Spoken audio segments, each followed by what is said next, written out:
Harmony ಸೌಹಾರ್ದತೆಯ ಸಂದೇಶ ಹೊತ್ತ cycle ಜಾಥಾ ಸಂತ ಎಲೋಶಿಯಸ್ ಪ್ರೌಢಶಾಲೆಯ ವಿದ್ಯಾರ್ಥಿಗಳಿಂದ ಮಂಗಳೂರಿನಲ್ಲಿ ನಡೆಯಿತು. ಸಂತ ಎಲೋಶಿಯಸ್ ಸಮೂಹ ಸಂಸ್ಥೆಗಳ ರೆಕ್ಟರ್ ವಂದನೀಯ ಫಾದರ್ ಡಯಾನಿಷಿಯಸ್ ವಾಸ್ ಎಸ್.ಜೆ. ಧ್ವಜವನ್ನ ಹಾರಿಸಿ ಚಾಲನೆಯನ್ನ ನೀಡಿದರು.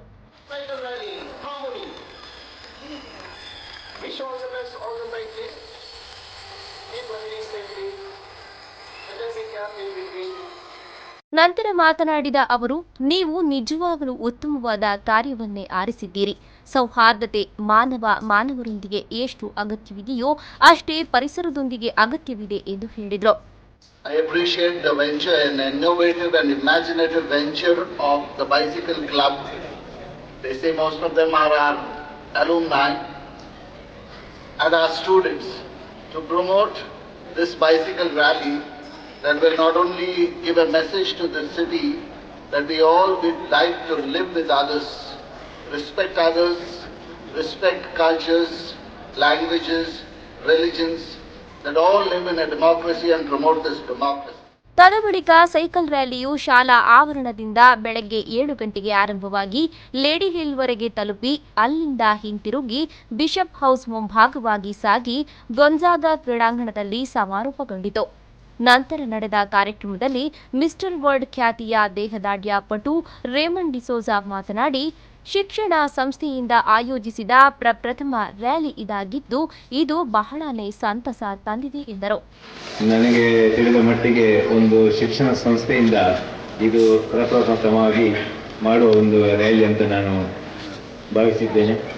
ಇನ್ನು ಮುಂದೆ ಕೂಡ ಅನೇಕ ಶಿಕ್ಷಣ ಸಂಸ್ಥೆಗಳು ಇದೇ ರೀತಿಯಲ್ಲಿ ಸೈಕಲ್ ರ್ಯಾಲಿಯನ್ನು ಒಂದು ಏರ್ಪಾಡು ಮಾಡುವ ಒಂದು ಸೂಚನೆ ಕೂಡ ಈ ಸಂಸ್ಥೆಯಿಂದ ಇದರಿಗೆ ಲಭಿಸಿದೆ ಅಂತ ಹೇಳಲು ನಾನು ಸಂತೋಷ ಪಡ್ತಾ ಇದ್ದೇನೆ. ನಂತರ ಮಾತನಾಡಿದ ಒಂದು ಮೊಟ್ಟೆಯ ಖ್ಯಾತಿಯ ನಟ, ಟಿವಿ ನಿರೂಪಕ ಹಾಗೂ ಶಾಲೆಯ ಹಳೆ ವಿದ್ಯಾರ್ಥಿ ವಿನೀತ್, ನಾನು ಈ ಶಾಲೆಯ ವಿದ್ಯಾರ್ಥಿಯಾಗಿರುವುದಕ್ಕೆ ತುಂಬಾನೇ ಹೆಮ್ಮೆ ಪಡುತ್ತೇನೆ. ಇಂತಹ ಕಾರ್ಯಕ್ರಮಗಳು ಇಲ್ಲಿ ಇನ್ನೂ ಹೆಚ್ಚೆಚ್ಚು ನಡೆಯಲಿ ಎಂದು ಶುಭ ಹಾರೈಸಿದರು. It is one of the form of fitness and also the people love it to ride bicycle every time.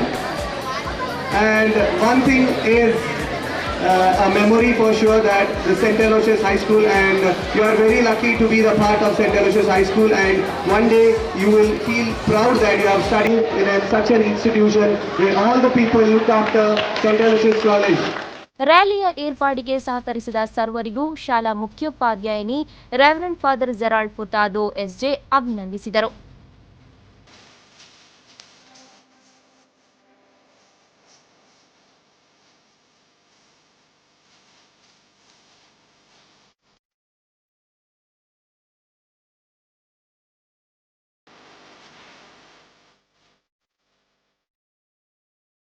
Sharath Salian, ವಿ4 news 24/7 Mangaluru.